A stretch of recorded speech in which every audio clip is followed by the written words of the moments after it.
Welcome to the Black Knight Nation podcast. I'm your host, Sal Interdonado. The Black Knight Nation podcast is brought to you by Higher Echelon. Higher Echelon is a consulting firm run by Joe Ross, former Army assistant coach, former Army fullback, and a former Army officer who now thankful to Higher Echelon for sponsoring our podcast, entering our second straight year with them. We appreciate that. And here with co-host Steve Anderson. Steve, we got one of your teammates on for this edition of the Black Knight Nation podcast, a guy who was, for 4 years, a solid performer for the Black Knights, Donovan Travis, D-Trav. Welcome to the podcast. Hey, thanks for having me, guys. Yeah, so, Donovan, real quick, I was going through, some stuff on you, and you go through the Army record books, right?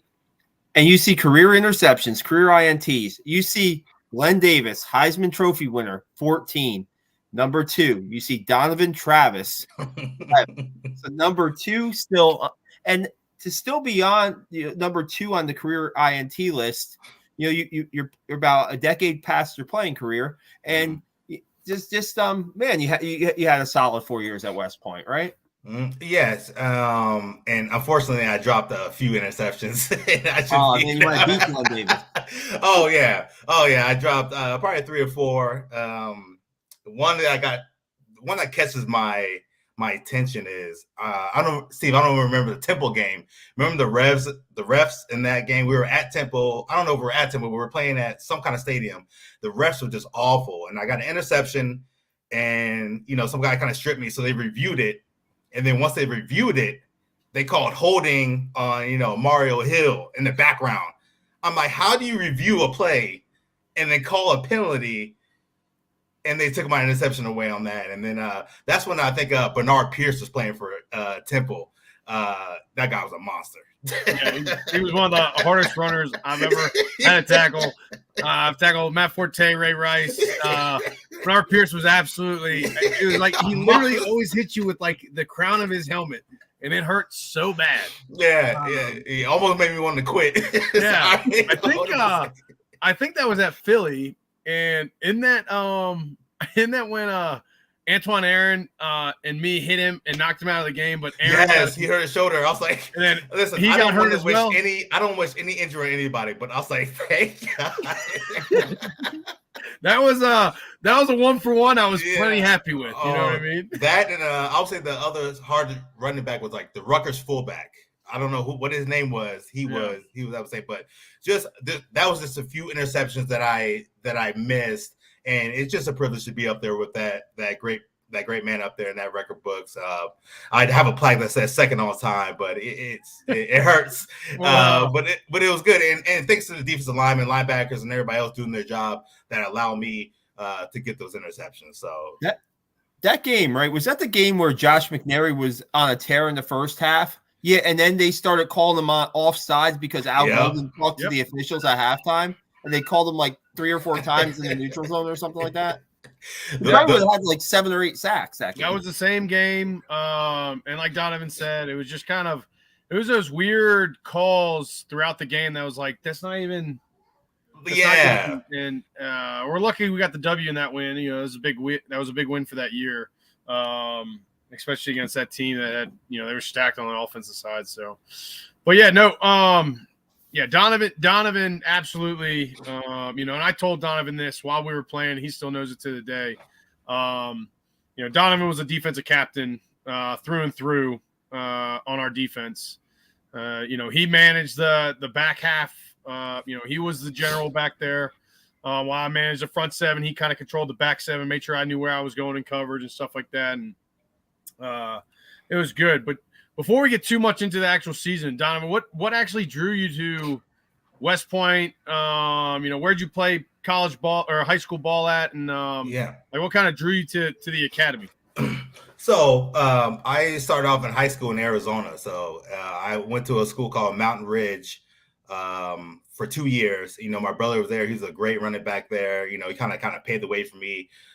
Great coach named Steve Bellis was over there. Conditioning was hard, so that was the time we played both sides. So you had to be physically in shape. And then in junior year, I transferred over to Texas and Converse Judson. So it was a little small town, if you will, but big football, campus, right? So it was I saw a lot of great players there that really taught me about the skill level and really how to play football in Converse, Texas. And then that junior senior year, you start getting those looks, right? And so my coach was pretty well connected. And it's funny because Coach Baranek, I don't know if you remember that coach, receiver coach, he came to my school and he actually picked me up from my house and drove me to school just to recruit me and just, give me the feel and tell me about West Point and this and that. I talked to my father. My father was in the Air Force for about 11 years as well. And, I think this is a rule for me. I think there should be at least one person in every family, every generation to serve in the armed force and in the armed services as well. Don't forget the biggest point for West Point is it's free, but then they tell you they're going to take up your time. It's free, but they're going to take your time away from you. But and I think the most important part was A, serving the country, and then B, you're dealing with the top 10 school in the nation, right? I mean, I met some incredible people there, and they didn't tell me about the APFT until I got there. I only failed one APFT, and that was the first one at prep school. So, but that was just for me to go there and serve the country was an honor, and I loved every bit of everything about it. It is hard, but hey, what isn't hard in this life? So, did you have any other options coming out of college? Were you had any other offers, or was Army like your top school? It was a top school. I had other offers, but they weren't full scholarships. They were all halves. And, I think Trinity is like a D3 school. There was like Texas State that was out there. There was West Texas A&M. Just a lot of local schools and stuff like that. If y'all want to know a funny story, how much time we got? I got a story for days. So during the recruiting process, your teammates kind of message you like, hey, I got a guy from Missouri who wants to talk to you. Wait for him after school and stuff. So you be out. So some people used to get joked, but hey, stay out there till 6 p.m. And then it's just your friend. And so apparently, Air Force called me, oddly enough, and I thought it was one of my friends playing a joke on me. So I kind of went off on him, cussed him out, and then my coach was like, "Hey, Air Force called me and said, hey, you're kind of a jerk." I was like, "Oh, that was a real guy." So Air Force called me, the Academy called me as well. So I feel bad for him or her, whoever was trying to contact me. I don't remember that much. I just thought it was one of my guys pulling my chain. Oh man, so embarrassing. The dislike for Air Force started pretty early for you. That's what I was going to ask is if any other academies recruit you just like Army did. Your dad having served in the Air Force. But that kind of tells that tale. Did the Navy show any interest at all? I don't remember. No, I don't remember. I probably wouldn't join Navy anyway, even if I didn't know about them. Yeah. And then did they tell you right away you were going to prep, or was that kind of like something that you figured out after you signed? It was my grades weren't the best. Let's just be honest there. So I had to go through the 5-year program. I think after I kind of committed, they say, hey, you got to go to a prep school for a year. I was like, prep school? What's that? It's like a red shirt year. But I'm so glad that I went to the prep school. Like that prep school was amazing, right? It boosted my scores on, I think we took the SAT or something like that. It really kind of prepared me for West Point. It told me the military movements, the condition, just all the policies and processes of like what you're about to experience. And then obviously I met my best friends that I still talk to today at the prep school too. It's kind of I don't really like the prep school being at West Point. I think it needs to be in Fort Monmouth. That's just my personal experience. What do you think about that, Steve?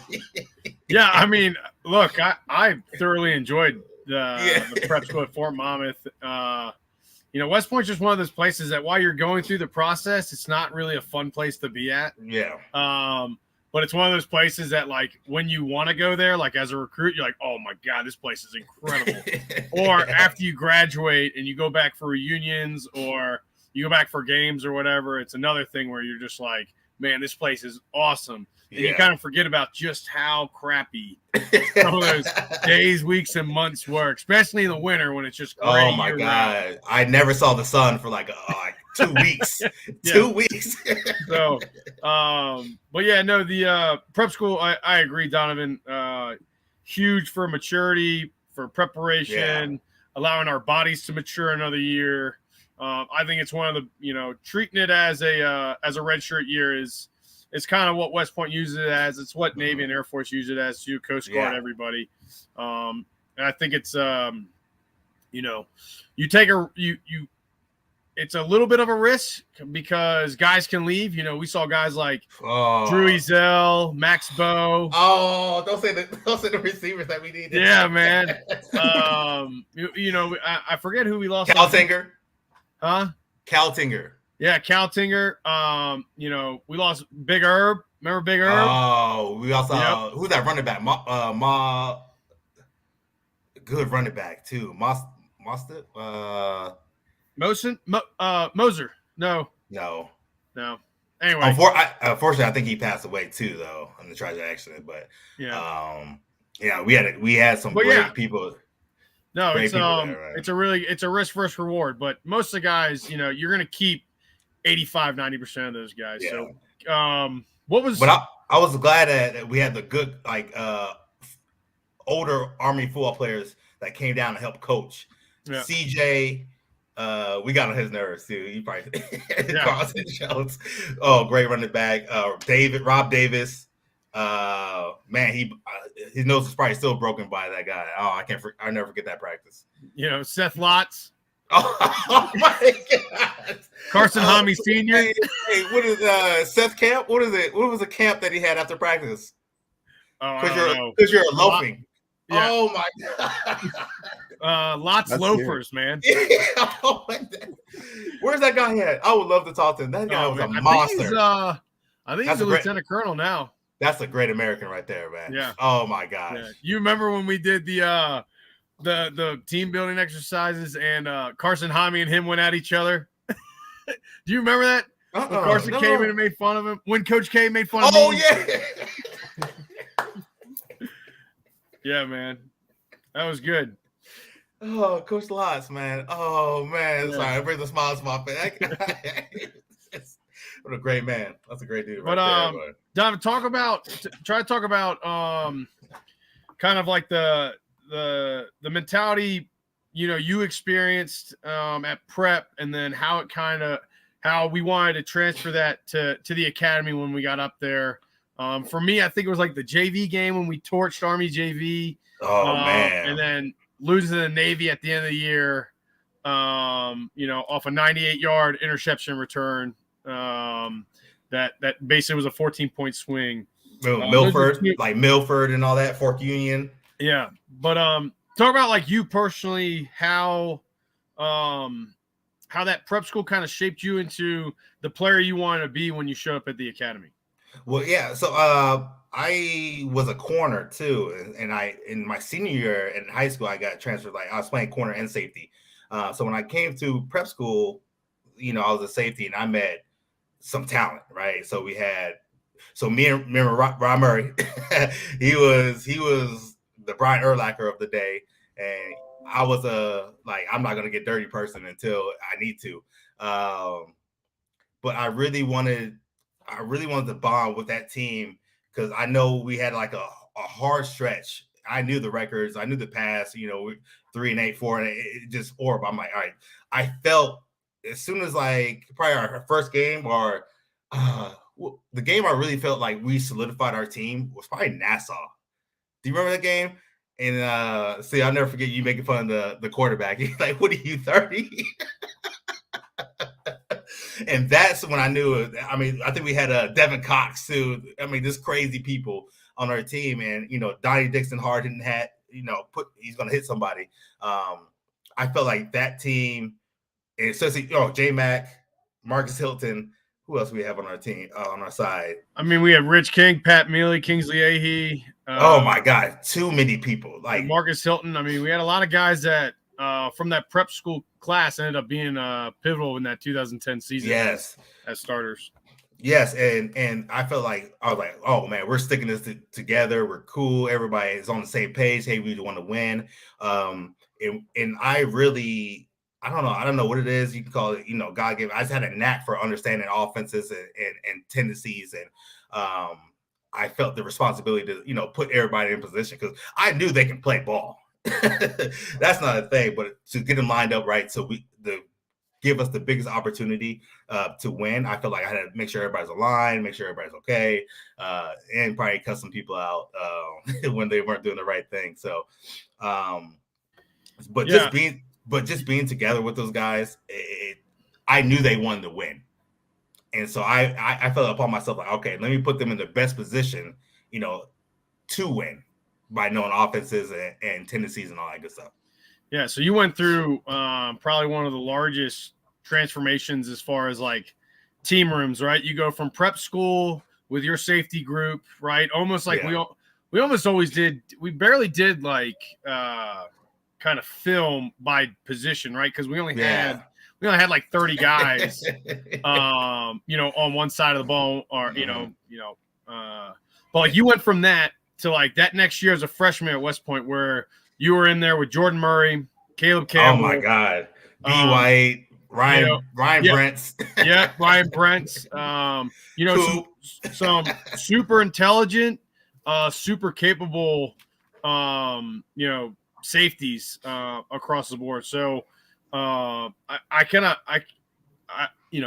imagine that was probably a pretty big shock from how you kind of say that you understand watching film and everything, and then you go in there and listen to them and just kind of talk us through, because me and you were kind of in the same boat. We were playing special teams, but we weren't really playing as much as we thought, whether we should be or whether we ought to be. But just talk about that experience of, Jordan Murray and Caleb Campbell, Brent's White kind of film room, and then watching them play throughout that first year. Well, I think what a lot of people, they want to be stars overnight, and what I don't see a lot of is you got to do your time, right? I was a freshman. There was probably about 9 seniors, so I quickly knew I'm probably not going to play this year. So what can I do? I can, I'm going JV. I'm doing the rookie traditions, as they say, all that good stuff. But they really, it's kind of like welcome to the league moment. They have those drills. Jordan Murray is probably the hardest hitting safety at Army West Point. Him and Caleb Campbell. Probably Ryan Brents too. Jesus. Well, I know he wasn't there. I think he was in Jordan. But Lowell Garthright came back that next year. Yes. And he would, I remember seeing both of his AC joints just like up here. And I was like, "Whoa, what are you doing, man?" He was like, "Man, gotta keep laying that wood. Can't give up." Yeah, that guy's crazy. Yeah, we have to get him on the podcast, Steve. We have to get him on the podcast. I'll reach out to him, but yeah, he's because he I think he did a semester abroad. Yeah, and he was trying to do it spring year. But they were like, it's only available during football year. And he was like, I don't care. Like, I'm doing it. I think I got to get it's been a long time since I've heard the story, but he's another great safety that you played with that. Yes. Very intelligent. He was intelligent too. Yeah. Very, very, very intelligent too. So I remember he, like I said, AC joints, he blew them out. I'll never forget the Rutgers play. Remember we played at Rutgers, it was like -9 with wind chill. It was the coldest game of my career. Yeah, with Kenny Britt on the other side. Yeah. And that left tackle that went to the league, Davis. Oh my God. Anthony Davis. Anthony Davis and Kenny Britt had like 6 catches for like 185 yards. Hey, who was that small fast Underwood or something? They ran a reverse. Oh my God. Underwood, yeah. Oh yeah, my they also God. had that he just was starting, but Sanu. Yes. Sanu was just starting to play that year as well. Don't talk about that Rutgers game when they only don't bring up the later game. See, don't not make me mad. But no, it was good seeing those the seniors. Like I said, I gotta give a shout out. Let me make sure I have my notes right. Jordan Murray, B. White, Coop. Coop was another good one. Marcus Pierre, Muck, as we call him, Stephen Jason.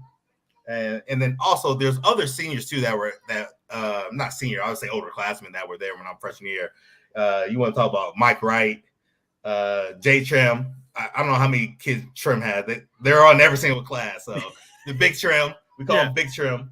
And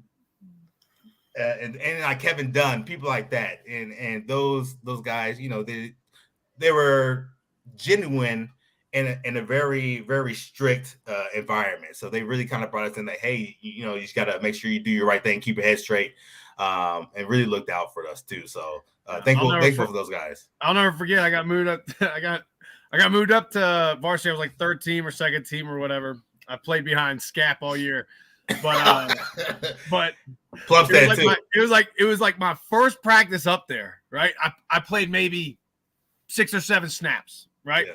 Got in the cold tub afterwards. Caleb Campbell gets in and he goes, "You played like 6 or 7 snaps. Get out!" And me and Caleb got closer over the years, but I'll never forget that. I had just got in. I was like, oh, and he was just like, "You played 7 snaps. Get out." And it just kind of going back to what you said about, you got to do your time. Yeah.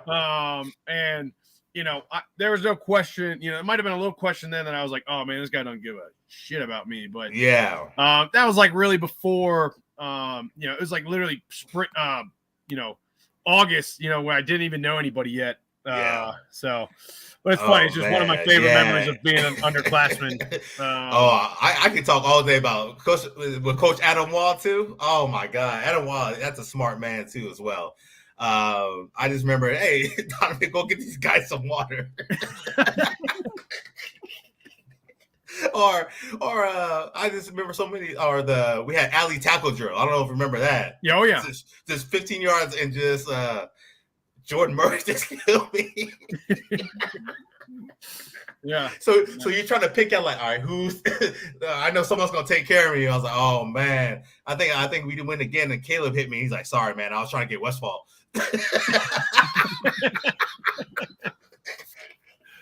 But I don't see that as hazing. I don't say it's bullying. It's just like it's just one of those things. Right? Yeah, I think that's everywhere. I think put grass in my helmet. Oh, I mean, it's the same thing happened to me in high school. When I got moved up to varsity as a freshman in high school, it was like Oklahoma drill, and I went against the starting linebacker who was like 250, right? And he was just like, "Welcome to varsity." Just this big man. And I was just like, "Oh God." But anyway, so yeah, you go a year with that, and you kind of I mean, Caleb, NFL caliber talent. Caleb Jordan Murray were running the place. And I like to believe a lot of how you kind of commanded the defensive backfield must have come from how they did it, or I don't know. What do you think about like? Well, I would say I would contribute that to Adam Wall. He's very intelligent. Right, he was a very, very intelligent. He always talked about tendencies and formation recognition and where to line up. So I got to credit to him. He really kind of taught me the game. Like I was athletic, a lot of us are athletic, but we didn't understand the game. So just knowing tendencies and watching him how he, especially in film, right? We watched. I mean, you were there. You run up after class, get on the bus, go up there. You watch film for about 30 minutes in your pads, and then after practice, you watch some more film about practice, or you watch last practice or whatever. But especially how they command. I mean, I give it to Adam Wall. That's how he went about the game. So, the game within the game, right? Yes. There's X's and O's, and then there's seeing, understanding when this receiver's left leg is up versus right leg is up. Or short split, or you see the lineman's hats, or you, recognition at the snap of the ball, that guard center triangle. He really, really harped about that guard center triangle because if something's pulling, something's going to happen, or, to run. But, nowadays they're doing RPOs and everything. So good luck. When do you think was your first like moment where you felt okay, I'm ready to contribute, or I'm ready to like be a major part of the defense? Oh, good question. Good question. I know I started sophomore year, but I don't think I was ready as like game management style. I would say junior year, I was really, really set. I think my junior year, I think that's when we had kind of like a quote unquote best team, because we had some of the older Sam Brock class recruits, right? Those great giants with a lot of like what's that D tackle? What's that crazy Ted? Ted Bentler. Yeah, and his brother. Yeah, Fritz, Ted and Fritz. Oh my God, that's some great Americans. I mean, we had Ted, Fritz. We had Ted, Fritz, and Vic Eugenie, and Mike Gann, and just we had the greatest team. I think that is when I was like, okay, we can really do this. Like we have the talent, and we have the experience. We already lost a lot, right? We're good. We know how to lose. It's time to start winning now. Yeah. And then they had that coach that came in too as well. So, but that I think junior is when I really came into like, okay, I understand the game. Let's get everybody on the same page. And then we brought some underclassmen with us that had some talent, like JJ, Antoine Aaron, and all those guys too as well. Yeah. Now I think one of the, I think it was, what was it, Tulane, sophomore year. I think it was. Yeah. With Matt Forte? That was our freshman year. Year. Yeah. Oof. But there's one game, I can't remember the team, but it was our sophomore year, and I remember you being all over the field. And that's Don't say New Hampshire. No? Don't say New Hampshire. Was that at home? It was later in the season. It was either Tulane or shit. I can't remember, man. VMI? No, it wasn't VMI. That was junior year. But anyway, that's kind of when that was almost the first time where I saw, and I felt Donovan Travis go from, free safety, worrying about being in the right place, the right alignment, all that stuff, to where you started telling people where to go and what to do. And which helped me tremendously. Yeah. And it helped the linebackers, because it was just one last thing we needed to kind of worry about, even though Frank was like, Scap was like he knew everything about every defense or every offense as well. Was it A&M? No. What game was that? Hold on. I'm trying to think now. You got me thinking. A&M. No, it was late. It was later. I gotta go back. I also gotta send you those films. I still got them. So, but what about and you can be as candid or as, however you feel this.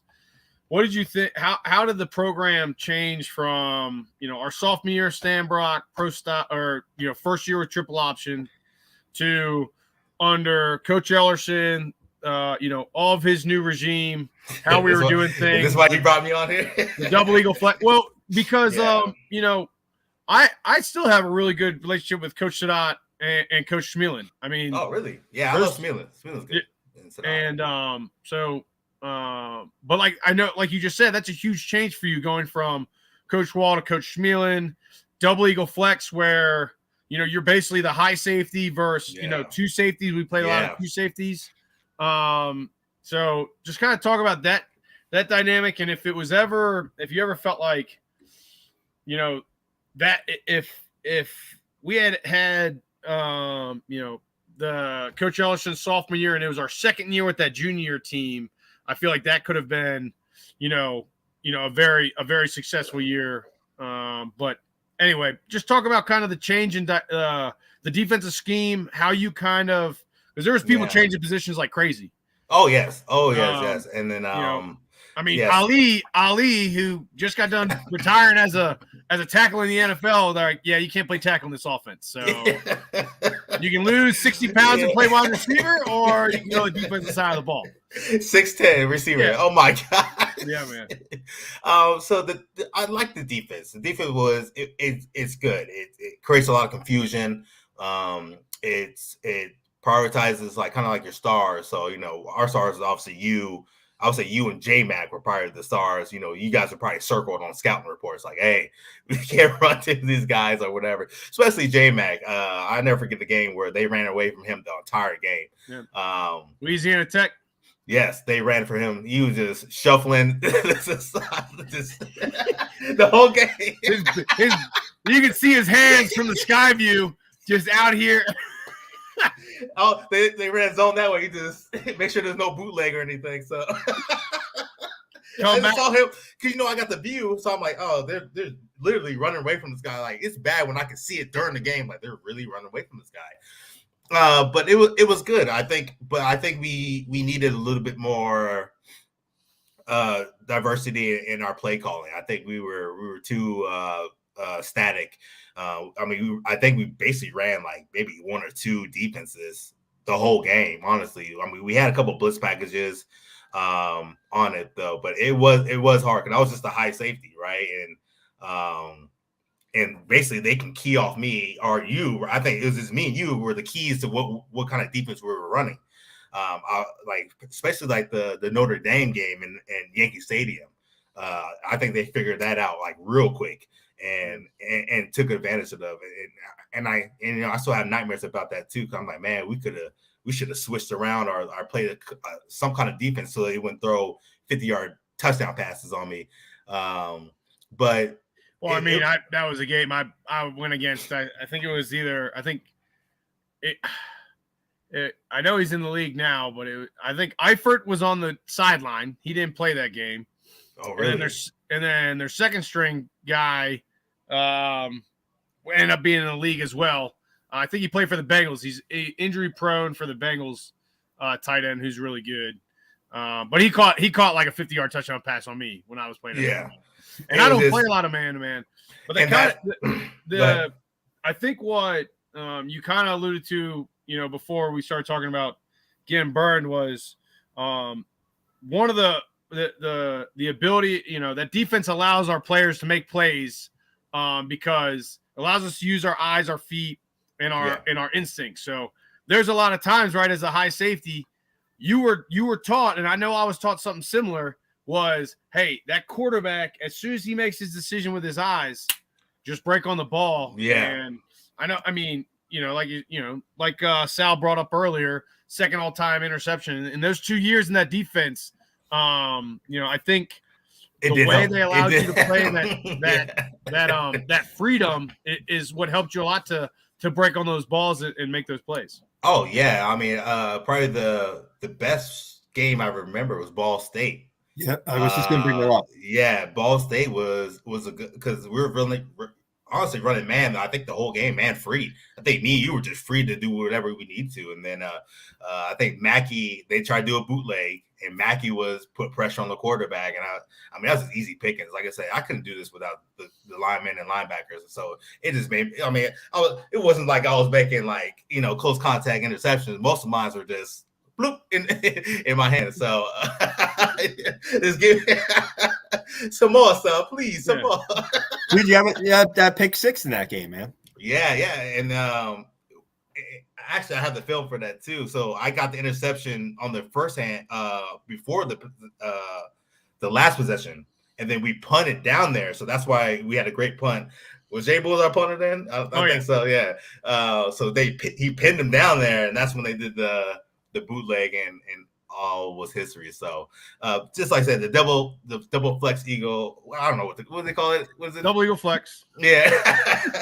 And we had don't forget we had A-Rod too, who was just a monster too. And I'll never forget him. I gotta give him a shout out for that Vanderbilt game. And he made that dude fumble into the end zone. Oh my God. He saved my But like I said, go ahead, Steve. I was just saying, we talked about the other day how A-Rod played that whip position for our years. That was the right guy because they tried me out at it a little bit, and then I think it was right around the time Rod got hurt. Because they wanted Rod at Mike originally, me at whip, and then Erzinger and Donnie at the Sam and the Rover, just to keep the speed across the board. Yeah. And when Rod went down, we had to shuffle some players around, and that was Rod was one of the best football players. He put a hat on somebody. Yep. He was one guy maybe that just never got a chance to really show what he was capable of, right? Because he got a little banged up and stuff, or no? Yeah, no, he just had the nerve issue. Yeah, he started freshman year, and he started on special teams and all that good stuff. And I remember Central Michigan. We're both on punt block team, and we go to block this punt, and Rod blocks. We're literally both there at the same time, and Rod blocks it. And I don't know if he ended up scoring or he was right. He was like, we were like close to the end zone or whatever. And I just remember being like, Rod, it's because your hands are so much bigger than mine. That's why you blocked that punt. Didn't he get an interception like Tulane or something? Oh my goodness. Oh man. Yeah, no, he definitely would have been a big impact if he'd stayed. But credit to him, he chose his health over football. Football's not there forever, right? And I think majority of us were like, after playing Matt Forte and Kenny Brett and Rutgers, were like, yeah, the NFL is cool. Yeah. I'm good. This is how high I get.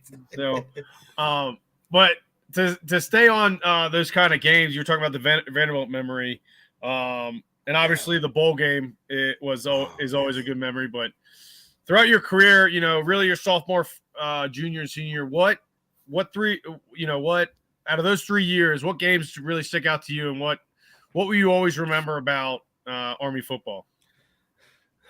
Good game. So sophomore year, I want to say when we played New Hampshire.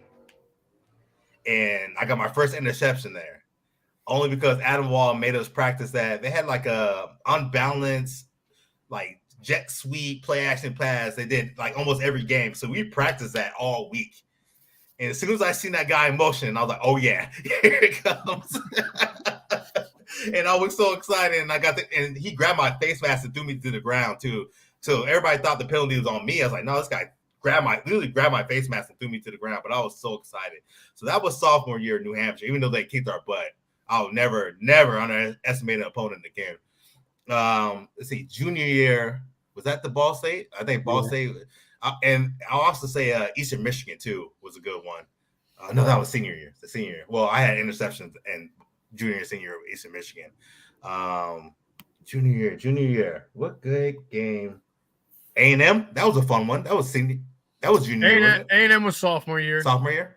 Yeah, that was fun. That was crazy. Fun. That stadium was wild. Ball State was junior year because that was at home. Yes. So I would say Ball State was probably the best game I had.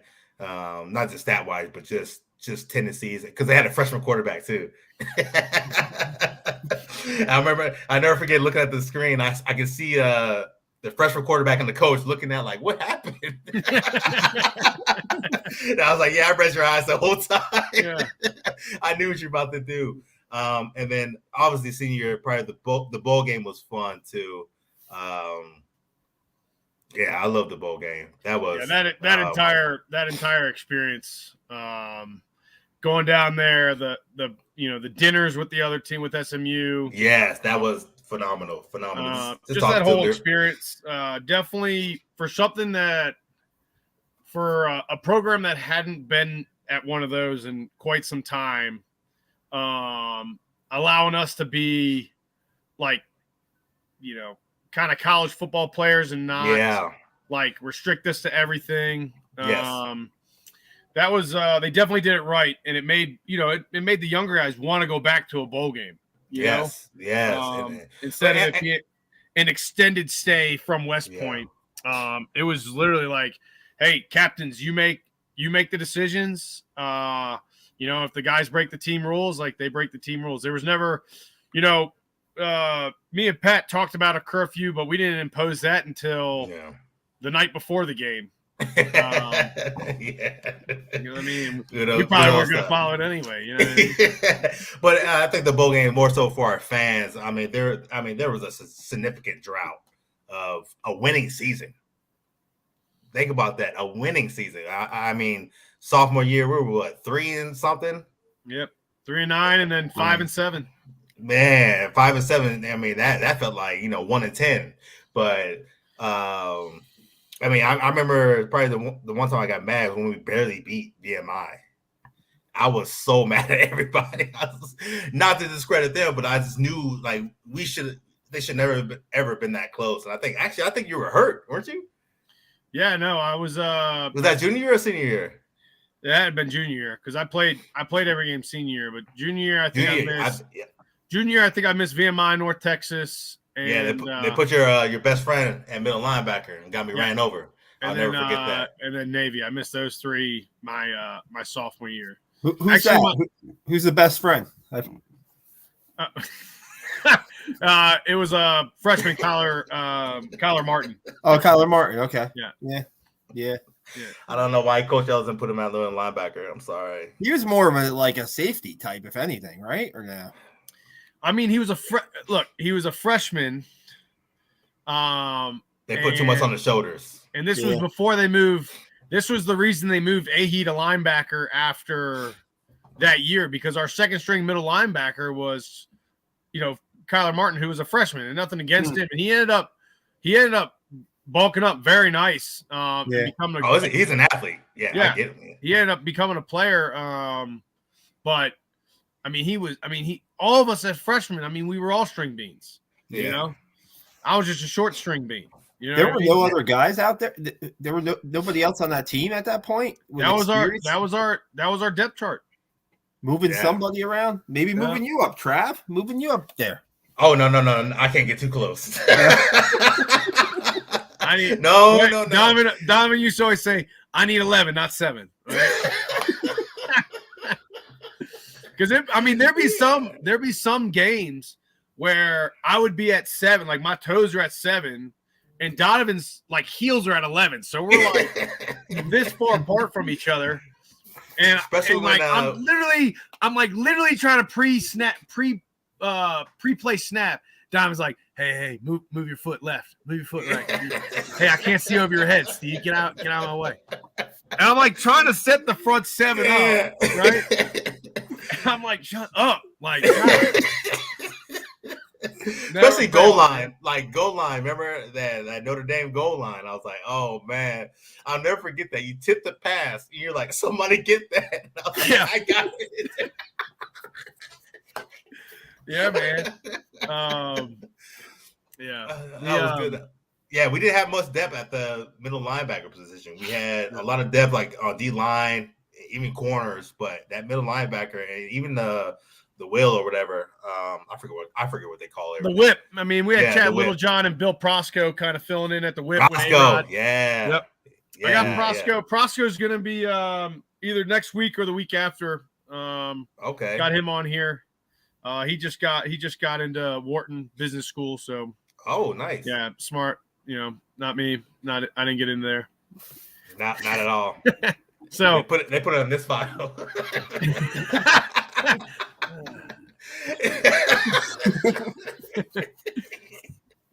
No, but just So and then and it can be whether it was practice wise or game wise or even off season time, spring ball. But what is a couple of your memories of like, okay, this team is definitely close knit, like we got a chance, and then just some of your favorite times going up to the Kimsey Center. Oh man, okay. This team is close together. Man, I think camp really brought us together. That was fun, right? I mean, first of all, I'm glad I'm not a D lineman. I mean, they're crazy. D line or O line, not for me. And just hanging out and people, I think camp was, and then going up to Kimsey. Oh man, and just after a long day of school, Coach K comes in Dean's hour,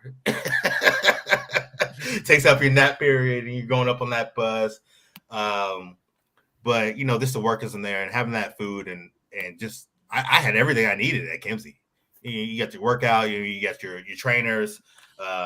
Remember those Gatorade shakes they used to have? Oh my gosh. I had roommates used to steal it from me. Didn't even try to hide it. Just the plastic was open. Hey, mama. Yeah. You okay? Yeah. Okay. But going Kimsey, I'm glad we got the indoor practice field though. Yep. That was probably the biggest thing. Did you guys have that? Who paid for it? Did you guys have that when you first started or no? No, I think it was being built. I think it was being built. Yeah, I think it was junior year, right? I want to say junior year. Yeah, I don't think we had it under Coach Brock. We did. We did. Sure? Yeah, I'm like 99% sure it was there the whole time we were there. All 300 of us in there? I don't know. Yeah, we did have about 300 people our freshman year. But I remember hitting Sabelico or whatever his name was, Mike Sabelico. Yeah. In the Kimsey Center, I remember as a freshman. But yeah, no, that's I mean, to not have an indoor facility in New York would just be crime against humanity. Yeah. But I would say, yeah, definitely that indoor, that was good. And like I said, the camp was probably the best thing. It was we had the food that we needed, just the fellas, right? Yeah. And Ted telling us when to go to bed. Yeah, lights out, and then you see the D lineman just tiptoeing around, making all the noise. No, that was good too. And then also I think we had like a little sponsorship program from like teachers and stuff that would come and kind of mentor a group at a time. So they have 4 or 5 football players. I think that was actually pretty good for the team as well too. So I wanted to ask you what you think about the current Army safeties and what you've seen from them in the past couple of years, because you look at guys like Ryan England, who we've had on this podcast, and guys like last year with Cedric Cunningham and Markel Broughton, and maybe the evolution of the safety play at Army. I think they have a great scheme, and I think they're actually way better, like more athletic than us. And I think because I think when Ellison was there, he tried to kind of how do I articulate this very, very PG? You try to make us like you try to bring. You didn't want to separate football and like the military, if you will. And so I think they have. I don't know about this. I haven't really reached out to them. You guys probably speak about this. I think they have a lot more like. I don't want to say freedom, but they have a little bit more focus on football just to make sure they bring that winning program back. And they're much more athletic. I mean, I'm watching. I saw them play against Wake Forest at home. I was like, man, these guys are, because those are some good receivers that go into the league, and they're D'ing them up. I think they actually lost that game, but they were actually performing very well. So those guys. Yeah, I've like. A 70-point game is really just unheard of. Right. From Army. And it's like the same team that held Wisconsin to 14, 21 points, Mm-hmm. So it's crazy. It's just kind of kind of nuts. But the the players now, it's kind of like, what they say in, the NFL and in college, right? When you're winning, it solves a lot of problems. Yes. Right. Mm-hmm. It solves, scrutiny. Yeah, exactly. And these guys are doing it, and they're doing it consecutively. They're doing it year in and year out now. I know, like the loss to Navy this year, like, okay, yep, we won a bowl game and everything, but I know that loss to Navy stung across. Oh, yeah. The program, especially for where we were at in our program and where they're at in their program. But yeah, man, it was it's definitely fun watching Army football. And I don't know if there's anybody that can say they don't enjoy watching it. Oh yeah, that's a true fan at this point. And I think we're getting the right kind of people at it. Like recruiting is the biggest thing. And when Ellison was there, I saw the people he was bringing in. I was like, this is not going to do it. not to knock them, but they were just small people. And, you're playing D1 schools. Like, and now you see the D is like 6'5". I'm like, That's what we needed.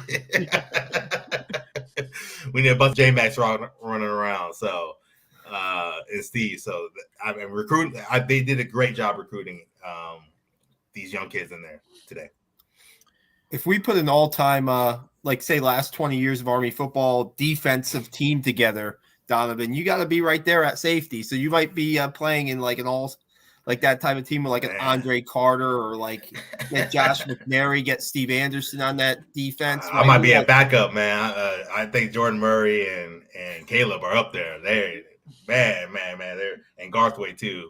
He was like El Garth. You thought the Garthwaite. You say El Garth because he's just jealous because everybody called me D-Trav. Yeah. Yeah, just call me El Garth. It's because it sounds better. He just got so jealous. But yeah, I'll probably be.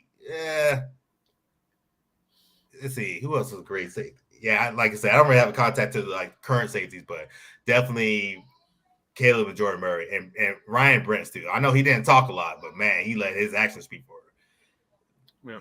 He was just strong and fast. I didn't get it. I was like, man, what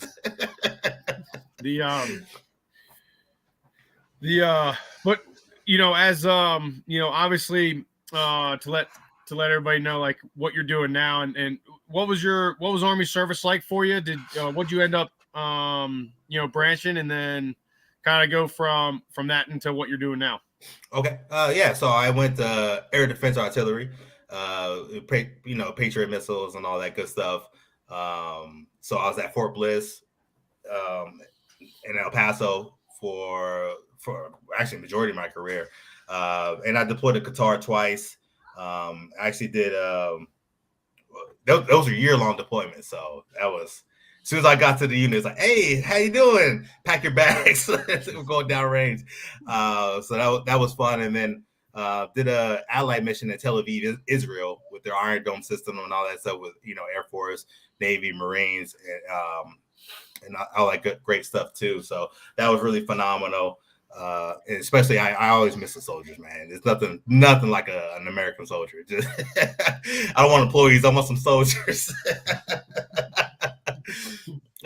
So, you know, and then after I got out, you know, I got into distribution and stuff like that. So currently, I'm actually finishing I'll graduate next month and get my MBA. And so I wanted to tackle that too. And then another thing that I'm also doing is, which I don't really, and thank you guys for doing this, but I don't think we really reached back to the people that are currently going back at West Point, to the cadets.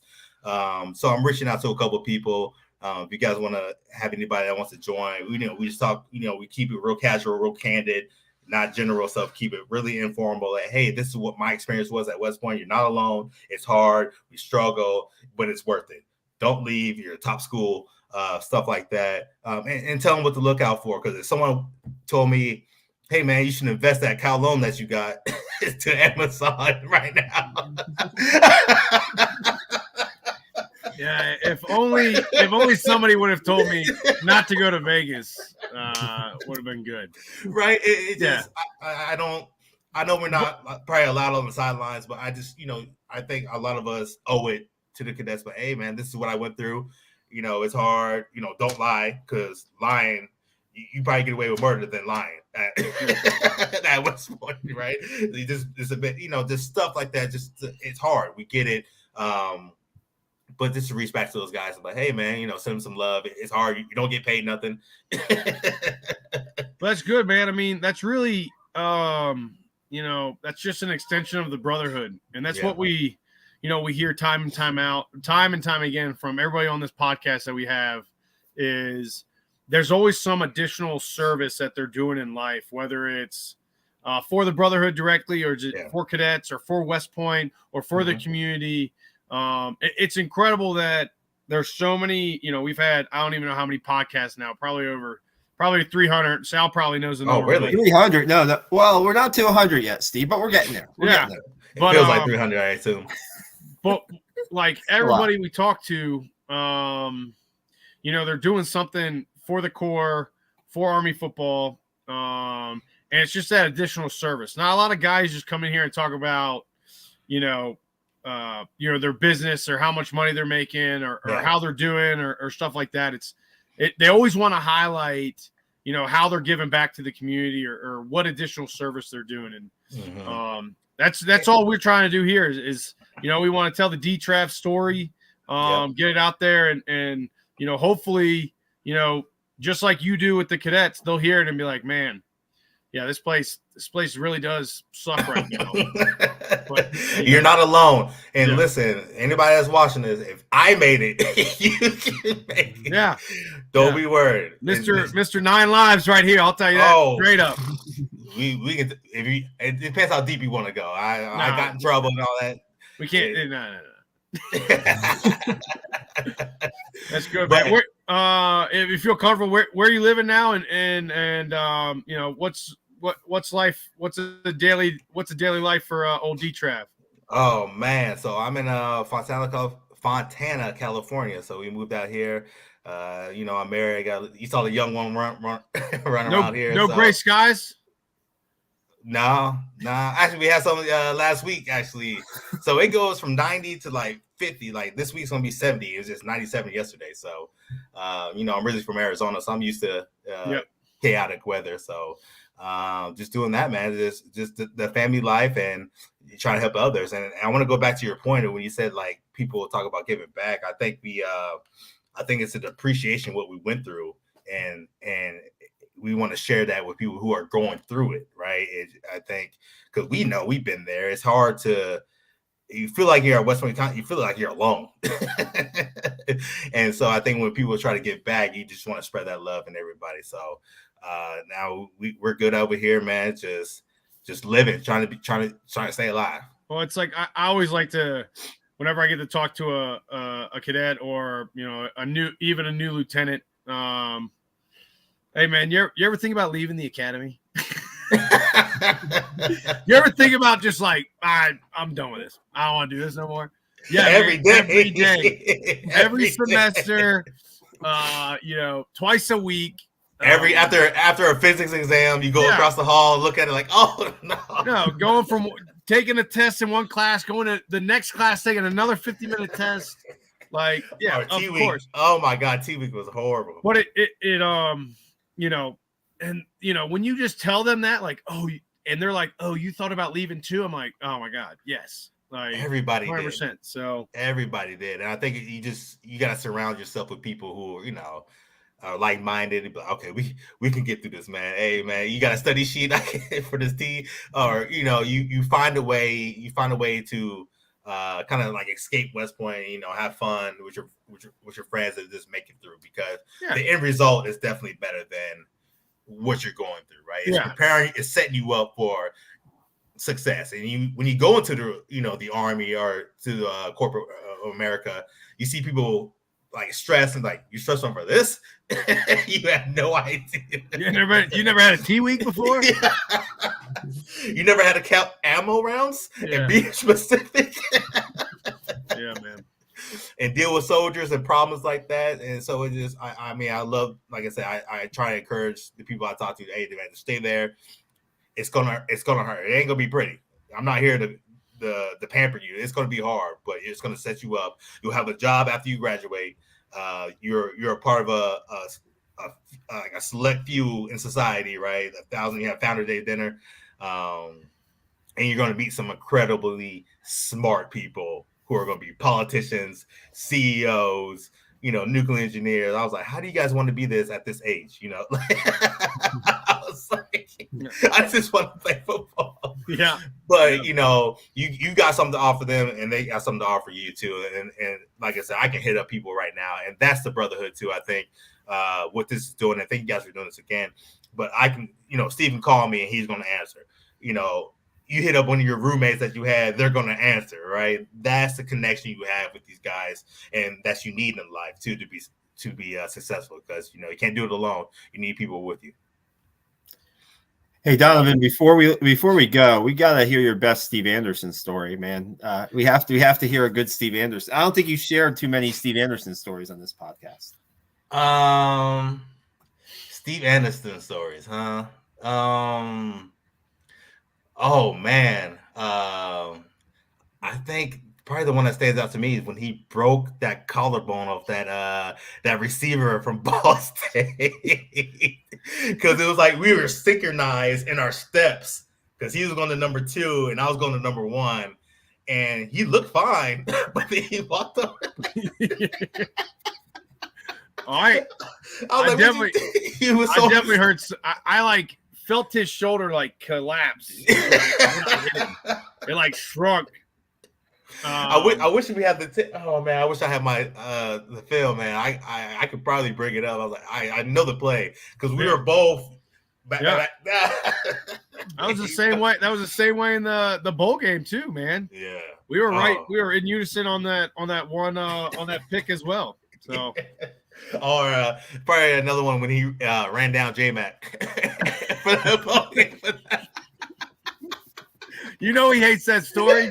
You don't want to run into him. I can't be talking about that story, all right? Like ran past him, and I think you pointed at somebody. Oh, the fullback. Like this. Yeah. Like, I'm about to hit you. Yeah, that's what I said. I was like, don't come over here. I'm about to hit you. Bam. This is a touchdown. Rocked him. J-Mac had already like crossed in the end zone when I hit him. Oh, my God. Oh, man. But, yeah, that's one of my great Hollywood stories, man. 50. Hollywood. Yeah. Donovan, my still to this day, one of my favorite is when, I'm sitting on the bench. I'm injured, and I'm all, I'm very intense guy, Sal, and I'm so excited. I'm like, let's go, special teams. Let's go kick off. Donovan, like, runs up to me. He's like, Steve. And I'm like, what's up, baby? He's like, loser. And I just remember having my crutches and just being like, all right.